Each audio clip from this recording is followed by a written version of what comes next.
19वीं सदी के उत्तरार्ध में भारतीय समाज में एक नए मध्यम वर्ग का विकास स्पष्ट रूप से दिखाई देता था। इस मध्यम वर्ग में दो दल उल्लेखनीय थे, शिक्षित वर्ग तथा छोटे उद्योगपति। शिक्षित वर्ग में विशेषकर अंग्रेजी शिक्षा प्राप्त वर्ग था। यह वर्ग छोटे पदों पर अपनी नियुक्ति से संतुष्ट नहीं था।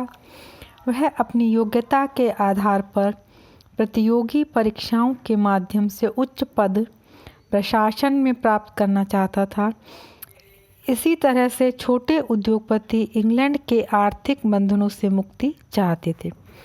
यही समय था जब अंग्रेजी साम्राज्यवादी अपने नियंत्रण को न्यायसंगत बताने में और अपनी नैतिक उच्चता सिद्ध करने में लगे हुए थे। उन्होंने अपना लक्ष्य भारतीयों को सभ्य बनाना तथा भारत का कल्याण करना घोषित किया। वास्तव में उनका उद्देश्य भारत का सुरक्षित विशाल बाजार इंग्लैंड की औद्योगिक प्रगति को बनाए रखने के लिए आवश्यक था। अब भारत में धीरे धीरे समाचार पत्रों का विकास हो रहा था, राजनीतिक संस्थाएं पनप रही थी और इसके माध्यम से भारतवासी अंग्रेजी प्रशासन में अपने लिए एक उचित स्थान की मांग कर रहे थे।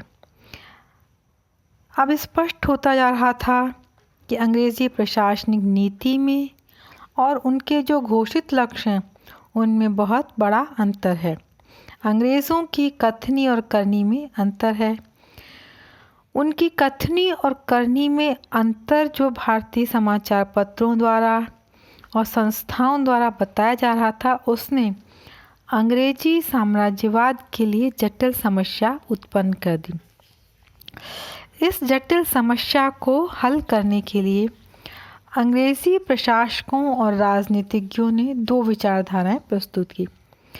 एक के अनुसार अंग्रेजी नीति एक सैनिक विजेता की भांति होनी चाहिए। भारतीयों के प्रति उदारता को दुर्बलता की नीति बताया गया और इसीलिए अंग्रेज़ों को प्रशासन पर अपना अधिकार पूर्ण रूप से बनाए रखना चाहिए। यह जो नीति है प्रतिक्रियावादी और रूढ़िवादी नीति कही जाती है। जबकि दूसरी विचारधारा के अनुसार योग्य एवं शिक्षित भारतवासियों को प्रशासन के साथ संबद्ध किया जाना चाहिए। ऐसा नहीं करना भविष्य में अंग्रेज़ों के लिए हानिकारक सिद्ध हो सकता था। इसे उदारवादी नीति कहते हैं। पहली नीति के समर्थक अंग्रेजी सर्वोच्चता को सुरक्षित रखने के लिए प्रजाति विभेद के पक्ष में थे, अर्थात अंग्रेज़ों और भारतीयों में अंतर पर वो स्पष्ट रूप से बल देते थे।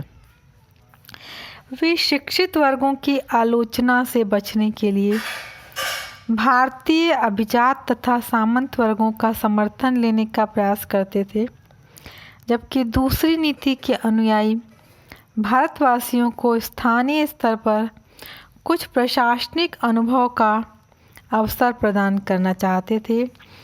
वे प्रजाति विभेद की नीति को कुछ क्षेत्रों में सीमित करने के पक्ष में थे। ये दोनों ही विचारधाराएं, प्रतिक्रियावादी विचारधारा और उदारवादी विचारधारा, 19वीं सदी के उत्तरार्ध में अंग्रेजी प्रशासनिक नीति को प्रभावित करती रही। इन दोनों नीतियों में अंतर केवल इस बात पर था कि अंग्रेजी साम्राज्य को मजबूत किस प्रकार बनाया जाए। तरीके जो है उसमें अंतर था, बाकी जो उद्देश्य था कि अंग्रेजी साम्राज्य को मजबूत बनाना है, उसमें कोई अंतर नहीं था। 1876 से 84 ईस्वी तक ये दोनों ही नीतियाँ उभर कर सामने आई और इन दोनों नीतियों के जो प्रतिनिधि थे, एक लॉर्ड लिटन जो कि प्रतिक्रियावादी नीति के समर्थक थे और दूसरे लॉर्ड रिपन जो उदार दृष्टिकोण के समर्थक थे। संयोगवश ये दोनों इंग्लैंड के दोनों राजनीतिक दलों के और दोनों ही दृष्टिकोणों के ज्वलंत प्रतिनिधि थे। 1876 में अफ़गानिस्तान की समस्या पर और भारत में जो सूती कपड़ा है उस पर लगाए गए आयात कर को समाप्त करने के प्रश्न पर लॉर्ड लिटन को नया गवर्नर जनरल बनाकर भारत भेजा गया और लिटन का ध्यान भारत, पहले अफ़गानिस्तान, फिर अकाल की समस्या पर लगा। प्रजाति विभेद को बढ़ाना, अंग्रेजी साम्राज्य को अधिक लोकप्रिय बनाना और कुलीन वर्गों की अंग्रेजी साम्राज्य के प्रति निष्ठा को बढ़ाना उसके प्रमुख लक्ष्य थे। उसके प्रशासन काल में जो उसने प्रतिक्रियावादी कार्य किए उनको हम इस प्रकार से समझ सकते हैं। सबसे है प्रजाति विभेद की नीति। प्रजाति विभेद अंग्रेज़ लेखकों और अधिकारियों ने जो भारत में अंग्रेजी साम्राज्य की बहुत महत्वपूर्ण उपलब्धि बताई है वो है विधि संगत न्याय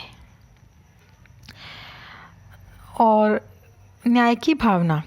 और न्याय प्रशासन में ही प्रजाति विभेद की नीति के हमें सबसे अधिक प्रमाण मिलते हैं। विभिन्न क्षेत्रीय भाषाओं के समाचार पत्रों में न्यायालयों के अन्यायपूर्ण निर्णयों की व्याख्या मिलती है। केवल अंग्रेज जज ही अंग्रेज़ों से संबंधित मुकदमों का निर्णय कर सकता था। भारतीयों पर अत्याचारों के लिए अंग्रेज़ों को या तो दंड ही नहीं दिया जाता था या अत्यंत हल्का जुर्माना दिया जाता था।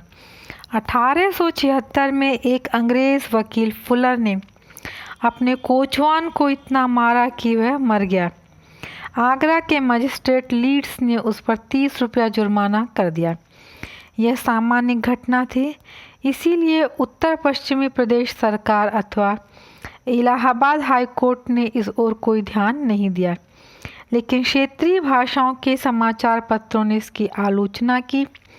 लिटन को भारत आते ही इसका पता चला। वह उग्र साम्राज्यवादियों की भांति अपने आप को भारतीय जनता का संरक्षक बताना चाहता था। प्रांतीय सरकार तथा हाईकोर्ट से भी कोई उचित उत्तर नहीं मिलने पर लिटन ने लीड्स के तथा हाईकोर्ट के कार्यों से असंतोष व्यक्त किया। हाईकोर्ट ने लिटन ने लीड्स को दंड भी दिया। उसकी दृष्टि में यह घटना कार्यकारिणी अथवा न्यायपालिका के मध्य एक संघर्ष था।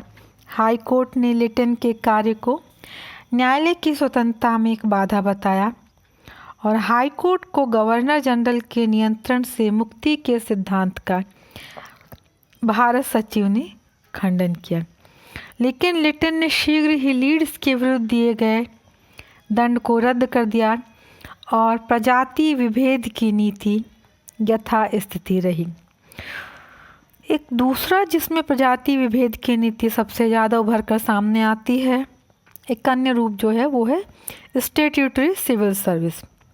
इसकी स्थापना हालांकि 1870 में हुई थी, लेकिन इसके नियम 1879 में लिटन के समय ही बने थे। लिटन का उद्देश्य इस सिविल सर्विस की स्थापना से यह था कि इंडियन सिविल सर्विस में भारतीय उम्मीदवारों को कोई स्थान न दिया जाए, क्योंकि उसके मत में भारतवासी इस योग्य नहीं थे कि उन्हें सर्वोच्चतम सेवाओं में नियुक्त किया जाए। भारत सचिव के विरोध के फलस्वरूप लिटन ने यह घोषणा नहीं की, लेकिन कार्य रूप में यह सिद्धांत लागू रहा। इस तरह लिटन की प्रजाति विभेद की नीति के पश्चात अब हम उसके अन्य प्रतिक्रियावादी कार्यों को देखते हैं, जिसके द्वारा कि उसने अभिजात वर्ग का समर्थन हासिल करने की कोशिश की और नए शिक्षित वर्ग को कुचलने का प्रयास किया। 1800 पहले हम देखते हैं दिल्ली दरबार। 1876 में इंग्लैंड की रानी विक्टोरिया ने भारत की साम्राज्ञी की उपाधि ग्रहण की। लिटन का सुझाव था कि भारत में एक विशाल दरबार में इस उपाधि की घोषणा करके भारतीय नरेशों की इंग्लैंड के प्रति भक्ति को प्रोत्साहन दिया जाए। उसने भारतीय अभिजात वर्ग द्वारा समर्थन प्राप्त अंग्रेजी साम्राज्य का एक बहुत सुंदर चित्रण प्रस्तुत किया। अगस्त 1876 में 1 जनवरी 1877 को होने वाले एक शाही दरबार की घोषणा की गई। इस शाही दरबार के प्रश्न पर पहली बार लिटन और भारतीय समाचार पत्रों में विरोध प्रारंभ हुआ, क्योंकि इसी समय बंगाल में चक्रवात से हानि हुई थी, चांदी के मूल्य में काफ़ी गिरावट आ गई थी। अकाल के प्रकोप से उत्पन्न क्षति की स्थिति में दिल्ली दरबार पर अत्यधिक धन का व्यय भारतीय दृष्टि से अत्यंत अनुचित था।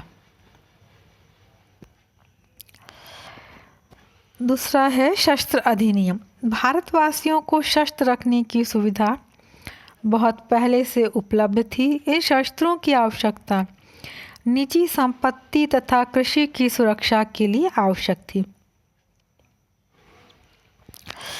इस समय भारत के अधिकांश प्रांतों में डकैतियों की संख्या में बढ़ोतरी हुई, जिसे अंग्रेज़ अकाल का प्रकोप समझते थे, लेकिन यह तर्क ठीक नहीं था, क्योंकि वृद्धि जो है, डकैती में वृद्धि किसी एक वर्ष में नहीं बल्कि लगातार हो रही थी। इसी तरह से जंगली पशुओं, शेर, चीते, हाथी से कृषि और जनहानि आदि भी अधिक होती थी। इसके बावजूद 14 मार्च 1878 को लिटन की केंद्रीय लेजिस्लेटिव काउंसिल ने आर्म्स एक्ट पास कर दिया। इसके अनुसार बिना लाइसेंस के शस्त्र रखना अवैध कर दिया। सभी प्रकार के शस्त्रों के आयात पर भारी ड्यूटी लगा दी गई। लिटन का वास्तविक मंतव्य उस समय स्पष्ट हुआ जब उसने जनवरी 1879 में एक विज्ञप्ति द्वारा समस्त यूरोपीय, अमेरिकी, आर्मेनियन लोगों को, जमींदारों तथा उपाधि प्राप्त प्रतिष्ठित व्यक्तियों को, म्यूनिसिपैलिटियों के भक्त सदस्यों को इस एक्ट के नियंत्रण से मुक्त कर दिया। इस प्रकार इस एक्ट ने प्रजाति विभेद के साथ साथ भारतवासियों में भी विभेद को बढ़ावा दिया। भारतीय भाषाओं के समाचार पत्रों में इस एक्ट की भारी आलोचना की गई। एक्ट का उद्देश्य न तो आर्थिक था और न सुरक्षात्मक व्यवस्था को दृढ़ करना। यदि केवल आर्थिक उद्देश्य होता तो समाज के धनी वर्गों और विदेशियों पर अवश्य कर लगाया जाता, और यदि केवल सुरक्षात्मक होता तो इसे सीमांत प्रदेशों में भी केवल लागू किया जाता था। ऐसा प्रतीत होता है कि सरकार को सामान्य भारतवासियों पर भरोसा नहीं था, जबकि अंग्रेज़ों तथा अन्य विदेशियों पर उसे विश्वास था। इस अधिनियम से समस्त भारतीय जनता को निहत्था कर दिया गया। अब हम देखते हैं उसका एक जो बहुत प्रतिक्रियावादी नियम है, वो है वर्नाक्यूलर प्रेस एक्ट। लिटन की प्रिय योजना दिल्ली दरबार की भारत और इंग्लैंड के समाचार पत्रों में बहुत आलोचना हुई। अकाल से निपटने में उसकी उदासीनता और आर्म्स एक्ट पर भारतीय भाषाओं के समाचार पत्रों में बहुत चर्चा हुई। इसे लिटन ने राजद्रोह का सूचक माना। वह समझता था कि समाचार पत्रों के संपादक राजाओं और अन्य प्रतिष्ठित भारतीयों को डरा धमका कर घूस ले लेते थे। वह आयरलैंड की भांति यहाँ के समाचार पत्रों पर भी प्रतिबंध लगाना चाहता था। अंग्रेजी भाषाई समाचार पत्रों में सरकारों की अधिक तीव्र आलोचना होते हुए भी वह उनके द्वारा की गई आलोचना को अधिक आपत्तिजनक नहीं मानता था। लिटन की काउंसिल के सदस्यों तथा प्रांतीय सरकारों में से अधिकांश ने भारतीय भाषाई समाचार पत्रों पर प्रतिबंध लगाने का स्पष्ट विरोध किया। उनका तर्क था कि इससे प्रजाति विभेद की नीति बिल्कुल स्पष्ट हो जाएगी। इसके बावजूद लिटन ने 14 मार्च 1878 को वर्नाक्यूलर प्रेस विधेयक पास कर दिया। इसके द्वारा समाचार पत्रों के विरुद्ध कार्य करने और दंड देने का अधिकार न्यायाधीशों के स्थान पर कार्यकारिणी को दे दिया गया। राजद्रोह को भड़काने वाले समाचार पत्रों के संपादकों को भारी जमानत देने पर बाध्य किया गया। इस एक्ट का तीव्र विरोध हुआ। विभिन्न समाचार पत्रों, राजनीतिक संस्थाओं ने सरकार को ज्ञापन आदि दिए। इंग्लैंड की संसद में भी इसकी आलोचना हुई। केवल एंग्लो इंडियन समाचार पत्रों ने ही इसका समर्थन किया। भारत सचिव की काउंसिल के कुछ सदस्यों ने भी इसका विरोध किया। यह नियम पास करने में लिटन संभवतः इंडियन सिविल सर्विस के सदस्यों का सहयोग प्राप्त करने का इच्छुक था, क्योंकि वे फुलर घटना और भारतीयों की सिविल सर्विस में भर्ती के विचारों से असंतुष्ट थे। सारे प्रतिक्रियावादी कार्यों में से वर्नाक्युलर प्रेस एक्ट का कार्य ऐसा था जिससे लिटन का प्रतिक्रियावादी रूप सबसे अधिक उभर कर सामने आया हो। इस एक्ट से लिटन भले ही प्रेस का महत्व घटाना चाहता हो, लेकिन इस विधेयक ने वास्तव में भारतवासियों को अपने राजनीतिक अस्तित्व के बारे में अधिक सजग और सतर्क बनाया। अब हम देखते हैं कि जो भारत में जो नए औद्योगिक वर्ग थे उनके प्रति लिटन की क्या नीति थी। 1870 के पश्चात भारत में भी कपड़ा मिलों की स्थापना में काफ़ी वृद्धि हुई। इन सब मिलों में तैयार होने वाला कपड़ा इंग्लैंड की अपेक्षा सस्ता होता था।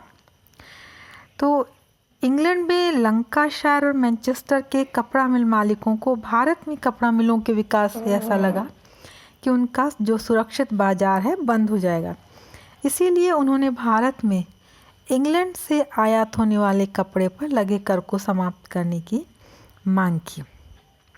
और 1877 में लॉर्ड लिटन के समय ही इंग्लैंड की संसद में के निचले सदन हाउस ऑफ कॉमन्स ने भारत में ब्रिटेन से आयात होने वाले कपड़े पर लगे आयात कर को समाप्त करने के लिए प्रस्ताव भी पास कर दिया। यह कर उस समय समाप्त किया गया जबकि अफगान युद्ध के फलस्वरूप आर्थिक स्थिति अच्छी नहीं थी। इस आयात कर को समाप्त करने का एक विशेष कारण 1880 में होने वाले सामान्य निर्वाचन में कंजर्वेटिव की सफलता के लिए एक आधार तैयार करना था। इस नीति में भारत के हितों का कोई ध्यान नहीं रखा गया, बल्कि बढ़ते हुए औद्योगिक विकास को रोकने के लिए नीति अपनाई गई। भारतीय कपड़ा उद्योग के लिए एक विशिष्ट आपत्ति खड़ी हो गई। इसी तरह से फैक्ट्री विधेयक भारत में 19वीं शताब्दी के आखिरी दशकों में औद्योगिक विकास होने लगा था। तो 74-75 से प्रयत्न प्रारंभ हुआ कि फैक्ट्रियों के विकास पर भी नियंत्रण लगाया जाए। इसलिए भारत आने के बाद लिटन ने लंकाशायर के मिल मालिकों को खुश करने के लिए उसने जो है फैक्ट्री पर नियंत्रण लगाने के लिए एक विधेयक पास करने का आवश्यक बताया। उसके अधिकांश सलाहकारों ने मद्रास, बंगाल,